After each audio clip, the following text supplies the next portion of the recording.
대상그룹은 미용과 청정원 등의 브랜드를 거느리고 있는 역사 깊은 기업으로 임대용 회장에 의해 설립됩니다. 1950년대 당시 국내 조미료 시장은 일본의 조미료 아지노모토가 독점하고 있었죠. 이에 임대용 회장은 일본으로 건너가 조미료의 성분인 글루탄산의 제조법을 배워 대상의 모태인 동어화성공업을 설립했죠. 이후 미온을 생산하기 시작하며 국내 조미료 시장에서 두각을 보이기 시작합니다. 당시 미온을 넣으면 맛이 좋아진다는 입소문으로 맛의 비밀로 불리며 요리할 때 늘 사용되었었죠. 여기에 미온은 당대 최고 인기 배우인 김지민가 광고에 나서 더욱 큰 인기를 얻습니다. 이처럼 미온의 인기는 하늘을 찔러 전국 각지에서 사람들이 몰려와 공장 앞에 줄을 서는 진풍경이 연출되기도 했죠. 그러자 삼성그룹 창업주 이병철 회장은 이와 같은 미온의 인기를 지켜보고 있지 않았습니다. 그의 제일제당은 미풍을 출시하며 미온의 도전장을 내밀었죠. 당시 두 회사의 경쟁은 엄청나게 치열했는데 미풍이 고무장갑 등을 사은품으로 주면 미온은 고급 비치볼과 미연병을 선물로 증정합니다. 이에 미풍이 고급 스웨터를 경품으로 주는 행사를 진행하면 미온은 금반지를 경품으로 내걸었죠. 이와 같은 경품 행사로 너도 나도 사재기를 시작하자 정부가 사행심을 자극한다고 제지하며 행사는 막을 내리게 되었죠. 이 조미료 전쟁이 얼마나 치열했는지 삼성그룹 이병철 회장은 이렇게 말했었죠. 세상에 내 마음대로 안 되는 게 세 가지가 있는데 자식 농사와 골프 그리고 미원이다. 이러한 라이벌 관계는 오랜 시간이 이어지며 다양한 조미료들이 탄생하는 등 대한민국 음식의 맛을 높이는 계기가 되기도 했죠. 그리고 창업주의 장남 임창욱은 73년도에 대상그룹에 입사하여 87년도부터 회장으로 일하기 시작합니다. 이후 종합식품 전문회사의 모습을 구축해 가는데 청정원 브랜드를 출범하고 대상으로 회사명을 변경합니다. 그리고 임 회장은 97년부터 전문 경영 체제를 도입하고 현재까지 명예회장으로 활동하고 있죠. 그에게는 딸이 2명이 있는데 첫째가 임세령, 둘째가 임상민입니다. 그녀들은 현재 대상그룹 내 각자의 위치에서 자신의 능력을 10분 발휘하고 있죠.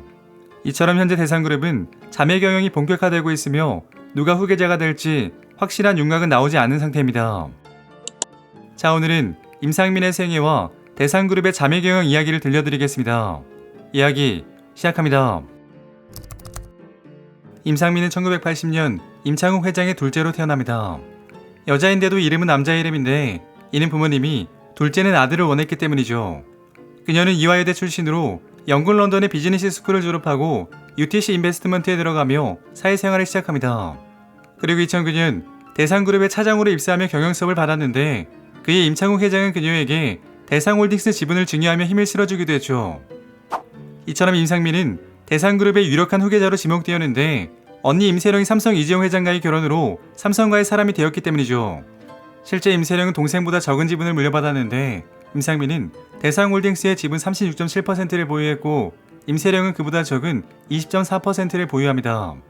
그리고 임세령은 2009년 이혼한 뒤 2012년도가 되어서야 대상으로 복귀하며 본격적인 경영활동에 나섭니다. 한편 임상민은 부장과 상무로 빠르게 승진했으며 재벌가답지 않게 비교적 자유분방한 성격으로 직원들과 잘 어울리는 모습을 보여줍니다. 반면 경영 스타일은 꼼꼼하고 보수적인데 과거 확정된 예산안을 백지화하고 경영 환경 변화에 따라 세부적으로 예산을 짜도록 지시하기도 했죠. 그리고 2015년 임상민은 5살 연하의 회사원과 결혼을 앞두고 있다고 발표합니다. 남편 국 씨는 캐나다에서 태어나 시카고 대학을 졸업하고 뉴욕에서 근무하는 금융인이었으며 그의 아버지는 회계법인의 대표를 지낸 바 있죠. 당시 임상민은 임세령이 운영하는 청담로 레스토랑에서 상견례를 한 것으로 알려집니다. 아버지 임 회장은 키 180의 호남형인 사이를 마음에 들어 했으며 임세령은 프로포즈에 사용한 꽃을 직접 만들어주는 등 동생의 결혼을 축복했죠. 그리고 임상민은 결혼 당시 36살로 언니 임세령이 22살에 결혼한 것에 비해 매우 늦게 결혼합니다. 그래서 임상민의 첫째 아들은 사촌형 이주호와는 무려 17살 차이가 납니다. 결혼 이후에는 임상민의 남편이 그룹 경영에 참여할지 주목되었는데 대상그룹 관계자는 이에 대해 이렇게 말했었죠. 국 씨는 경영에 참여하지 않고 앞으로도 금융권에서 일하겠다는 계획을 갖고 있다. 실제 남편 국 씨는 결혼 후에도 전공을 살려 뉴욕에서 일했으며 임상민 또한 대상의 뉴욕지사에서 근무하며 신혼생활을 함께했죠. 그러나 임상민이 결혼 이후 미국으로 떠나게 되면서 재계 관계자들은 후계 구도에 영향을 미칠 가능성이 크다고 분석합니다. 대상그룹의 후계자로 그동안 임상민 상무가 유력했다.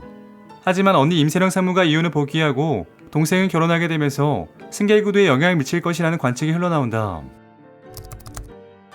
2015년 임세령은 배우 이정재와의 교제 사실을 인정하면서 재계는 물론 연예계의 주목을 받는 셀럽으로서 이름값을 높입니다. 이정재와 당당하게 연애를 즐기면서도 결혼에 대해서는 아직이라고 선을 그었었죠. 대신 경영인으로서 커리어에 집중하고 있는데요.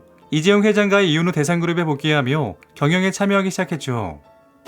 이후 냉동 안주 브랜드 안주아를 출시하며 자신의 능력을 보여줍니다. 안주아는 높은 성과를 보였는데 첫 해 50억 원의 매출을 기록한 이후 이듬해에는 300억이라는 놀라운 성장세를 보입니다. 이에 경쟁사들은 비슷한 제품을 내놓으며 시장에 뛰어들었지만 안주아는 시장 점유율 50%를 기록하며 1위를 공고히 하고 있죠.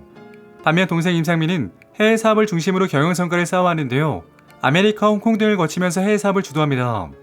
인도네시아와 베트남 등 동남아시아 중심으로 진출, 과거 10%에 불과했던 해외 사업 비중은 30% 이상으로 증가합니다. 여기에 미국에서 높아지는 김치 인기를 반영하여 미국 현지의 김치 공장도 설립했죠.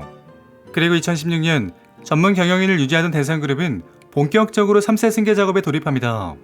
임세령과 임상민이 전무로 승진하며 그룹 내 영향력을 높이기 시작했죠. 이때 임세령 전무는 식품 부문 전략담 등을, 임상민 전무는 경영 전반을 아우르는 총괄 임원 자리에 오릅니다. 이처럼 임상민이 사업 전반을 총괄하는 중책을 맡아 임상민이 승계구도에서 앞서고 있다는 분위기가 형성되었었죠. 그리고 2017년 임창욱 회장이 UTC 인베스트먼트 지분 100%를 임상민에게 증여하면서 이 후계에서는 더욱 무게가 실립니다. 이전까지 임창욱 회장은 대상홀딩스 지분을 두 딸에게 증여하면서도 이 회사의 경영권을 놓치지 않았던 만큼 애착을 가진 회사였죠. 그러다 2021년 임세령 전무가 부회장에 오르고 대상홀딩스와 사업회사 대상을 이끌면서 동생보다 높은 직급으로 올라가게 됩니다. 이에 당시 재계에서는 대상그룹 승계구도의 변화가 생겨 임세령이 앞서고 있는 것이 아니냐는 추측이 제기되었었죠. 그러다 2023년 임상민이 부사장으로 승진하면서 분위기는 다시 그녀 쪽으로 흘러가기 시작합니다. 임상민은 전무로 승진한 이후 6년 만의 승진이었는데 대상그룹은 그녀의 승진을 두고 이렇게 말합니다. 빠르게 변화하는 국내의 경영 환경에 효과적으로 대응하고 그룹 차원의 중장기 전략에 대한 신속한 추진을 위해 결정했다. 여기에 임상민은 대상그룹의 지주회사인 대상홀딩스의 지분을 가장 많이 보유했는데 임세령과 아버지 어머니 등 보유 지분을 모두 합쳐도 앞설 만큼 그룹 내 높은 지배력을 가지고 있죠.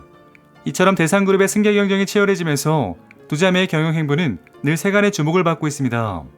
그러나 모두가 걱정하는 경영권 승계 과정에서 흔히 생기는 다툼은 발생하지 않을 것으로 전망됩니다. 3살 터울의 두 자매의 우애는 매우 돈독하며 회사에서는 종종 둘이 손잡고 오붓하게 지나가는 모습이 포착되기도 했죠. 둘의 역할과 지분이 균형 있게 잡혀있는 상황으로 자매 경영 체제가 굳건합니다. 임세령은 동생보다 직급은 높지만 지분이 적고 임상민은 직급이 낮아도 지분을 더 확보하고 있어 그룹 내 지배력은 높습니다. 대상그룹 후계구도 관련하여 관계자의 말을 들려드리며 이야기 마치겠습니다. 먼저 대상그룹 관계자는 이렇게 말합니다. 현재 회사가 전문 경영 체제로 움직이고 있으며 승계 관련해서 내부적으로 논의되고 있는 것은 없다. 임세령 부회장이 경영에 참여한 이후에도 임상민과 지분 싸움 없이 우애 좋게 잘 지내는 분위기다. 둘 모두 맡은 보직을 충실히 맡아 사업을 진행하고 있다. 이어서 업계 관계자는 대상그룹의 경영에 대해 이렇게 예측합니다. 임대용 창업주부터 검소하고 드러내지 않는 삶을 추구하는 가풍으로 임창욱 명예회장 역시 그룹 경영에 10년만 참여하고 손을 뗐다. 오너 경영이 이뤄질지는 확실하지 않지만 현재 각자의 영역에서 중용을 맡고 있고 이미 전문 경영인 체제가 자리 잡혀 있다. 이 상황에서 그룹 오너가 굳이 경영에 부담을 지면서 경영인으로 나서겠느냐 싶다. 오늘 이야기는 여기까지입니다. 재밌게 보셨다면 구독과 좋아요 부탁드립니다. 지금까지 역사비디오였습니다.